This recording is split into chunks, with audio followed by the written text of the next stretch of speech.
സ്നേഹിക്കാൻ ഈശോയിലെ ഏറ്റവും സ്നേഹമുള്ളവരെ,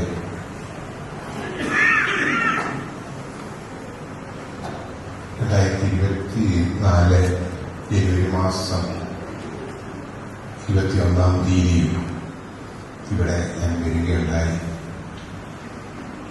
ഈ പ്രിയ മാതാവിന്റെ ജീവിത പങ്കാളിയായ ദേവിച്ചേട്ടന്റെ ശവസംസ്കാര കർമ്മത്തില് പങ്കെടുക്കുവാനായിട്ട് ഇവിടുത്തെ ഈ പ്രിയ മാതാവിന്റെ ശവസംസ്കാര കർമ്മത്തിലും പങ്കെടുക്കുവാനായിട്ട് ദൈവം അനുഗ്രഹിച്ചിരിക്കുകയാണ്. കാഞ്ഞിരപ്പള്ളി രൂപതയുടെ പ്രവാസി അപ്പസ്റ്റലേറ്റിന്റെ നാമത്തിലുള്ള എല്ലാവിധ അനുശോചനവും പ്രാർത്ഥനയും കുടുംബാംഗങ്ങൾക്ക് നേരുകയാണ്. വളരെ നല്ല ഒരമ്മച്ചി 83 വർഷക്കാലം ഈ ലോകത്തില് ജീവിച്ച് ആത്മാർത്ഥമായിട്ട് ദൈവസന്നിധിയിലേക്ക് കടന്നു പോകുന്ന ഈ അമ്മയെ പ്രാർത്ഥനാപൂർവം നമുക്കെല്ലാവർക്കും അനുസ്മരിക്കാം. വളരെ പ്രതിസന്ധികളും വെല്ലുവിളികളുമൊക്കെ നിറഞ്ഞ ഒരു കാലഘട്ടത്തിലൂടെയാണ് ഈ അമ്മ വളർന്നു വന്നത്.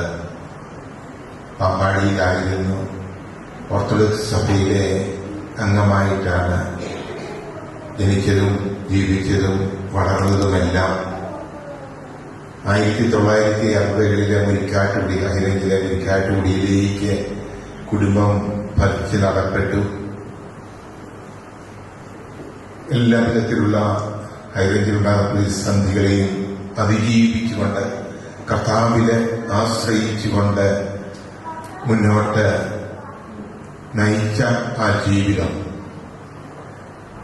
ഉപ്പുതറയിലെ കുടക്കച്ചറിലെ ദേവിച്ചേട്ടനുമായിട്ട് ഉള്ള ആ വിവാഹ ജീവിതത്തോടെ കത്തോലിക്ക സഭയിലേക്ക് വരികയും വലിയൊരു വിശ്വാസ ജീവിതത്തിന് സാക്ഷ്യം നൽകുകയും ചെയ്തു. 3 മക്കളെ ദൈവം ഇവർക്ക് നൽകി. ഗവൺമെന്റ് ആശുപത്രിയിൽ ജോലിക്കാരായിരിക്കുന്ന ബെന്നി, അതുപോലെ തന്നെ ബീന, ബെറ്റി, 3 പേർക്കും ഈ 2 മക്കളെ വെച്ച് ദൈവം നൽകി അനുഗ്രഹിച്ചിരിക്കുകയാണ്. 2 മക്കള് നമുക്കൊക്കെ അറിയാവുന്നതുപോലെ ഇപ്പോൾ ഇസ്രായേലിലാണ്. അവരുമായിട്ട് ഞാൻ ദിവസവും തന്നെ ബന്ധപ്പെടുന്നുണ്ട്. കാരണം വളരെയധികം പ്രതിസന്ധികളിലൂടെയാണ് അവരിപ്പോഴ് കടന്നു പോകുന്നത്. വലിയ യുദ്ധമാണ് നടക്കുന്നത്. പലപ്പോഴും ഞാൻ ക്യാമറയിലൂടെ കാണുമ്പോൾ ഒരു പലപ്പോഴും കൊന്ത പിടിച്ചുകൊണ്ട് ബേസ്മെന്റില് ഈ ഷെൽട്ടറിൽ അഭയം തേടിയിരിക്കുകയാണ്. അവിടെ ഇരുന്നുകൊണ്ടാണ് പ്രാർത്ഥിക്കുകയും ഒക്കെ ചെയ്യുന്നത്. കൊച്ചു മുറിയിൽ ഇവരെ എപ്പോഴും പിന്നെ പിതാവ് അവർക്ക് വേണ്ടിയിട്ട് പ്രാർത്ഥിക്കുന്നുണ്ട്. നിങ്ങൾ എല്ലാവരുടെയും പ്രാർത്ഥന അവർ ഈ അവസരത്തിൽ നിങ്ങൾ അവർക്ക് സത്യത്തിൽ ഇതിൽ പങ്കെടുക്കണമെന്ന് ഒത്തിരി ആഗ്രഹമുണ്ടായിരുന്നു. പക്ഷേ എയർപോർട്ടെല്ലാം അടച്ചിരിക്കുകയാണ്. പിന്നെ യാത്രയൊന്നും ഇപ്പോഴവിടെ സാധ്യമാകുന്നില്ല. അവരെയും പ്രത്യേകമായിട്ട് ഈ അവസരത്തിൽ ഞാൻ ഓർക്കുകയും പ്രാർത്ഥിക്കുകയുമാണ്. അവർക്കും സത്യത്തിന് വളരെ സമ്പത്ത് ഉണ്ടാക്കുന്നതിനേക്കാൾ ഉപരിയായിട്ട് ജീവിക്കാൻ വേണ്ടിയിട്ട് പോയി ഇത് ജോലിയും ചെയ്യാൻ തയ്യാറായിട്ട് ജീവിതം അവിടെ ചെലവഴിച്ചുകൊണ്ടിരിക്കുന്ന വ്യക്തികളാണ് അവര് 2. അതിലെ ഇസ്രായേൽ ഗ്രൂപ്പിന്റെ ലീഡറായിട്ട് ബീന ശുശ്രൂഷ ചെയ്യുകയും ചെയ്യുന്നുണ്ട്. പ്രാർത്ഥനയിൽ വലിയൊരു ബന്ധം അവര് ശക്തിപ്പെടുത്തിക്കൊണ്ട് വരികയും ചെയ്യുന്നുണ്ട്. ഇത് കുടുംബത്തിൽ നിന്നും ലഭിച്ച, പ്രത്യേകിച്ച് ഈ മാതാവിൽ നിന്നും ലഭിച്ച വലിയൊരു അനുഗ്രഹമാണ് അതെന്ന് ഞാൻ ഉറച്ച് വിശ്വസിക്കുകയാണ്. ഈ അമ്മയെക്കുറിച്ച് പറയുമ്പോൾ, മരണത്തെക്കുറിച്ച് നമ്മൾ ഓർക്കുമ്പോൾ ഒരു പുഴ അത് വന്ന് കടലിൽ ചെന്ന് ചേരുന്നില്ല. ഈ പുഴയുടെ തുടക്കം വലിയ മലമണ്ടകളിലൊക്കെ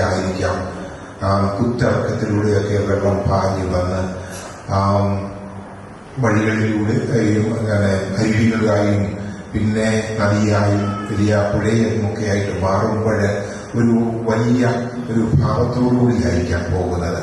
പക്ഷെ അവസാനം ഈ പുഴ ചെന്ന് ചേരുന്നത് കടലിലാണ്. കടലിൽ ചെന്ന് കഴിയുമ്പോഴേക്കും ഈ പുഴയ്ക്ക് അതിൻ്റെതായ വ്യക്തിത്വത്തിൽ ഒന്നും പ്രത്യേകിച്ച് പറയാനായിട്ട് സാധിക്കില്ല. ആ കടലിൽ അലിഞ്ഞു ചേരുകയാണ്. ഇതുപോലെയാണ് മനുഷ്യ ജീവിതം.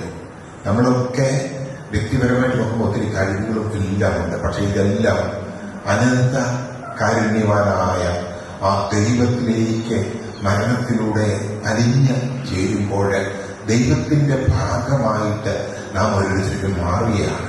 നമ്മുടെ ഈ ലോക ജീവിതമൊക്കെ എന്തുമാത്രം ആവേശത്തോടുകൂടി മുന്നോട്ട് നയിച്ചാലും അവസാനം ദൈവത്തിങ്കൽ എത്തിച്ചേരുന്ന ഒരു ജീവിതം ആയിരിക്കണം നമ്മുടെ ഓരോരുത്തരും. അവിടെയാണ് നമ്മുടെ ജീവിതത്തിന്റെ അർത്ഥം. കാരണം നമ്മുടെ സ്രോതസ് അവിടെയാണ്, നമ്മുടെ തുടക്കം അവിടെയാണ്, നമ്മുടെ ഒടുക്കവും ദൈവത്തിൽ തന്നെയാണ്.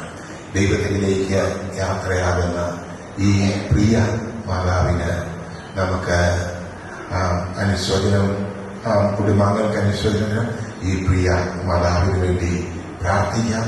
ദൈവം എല്ലാവിധ അനുഗ്രഹങ്ങൾ നൽകി ഈ കുടുംബത്തെ, ഈ മാതാവിന്റെ കുടുംബത്തെ, മക്കളെ എല്ലാം അനുഗ്രഹിക്കും.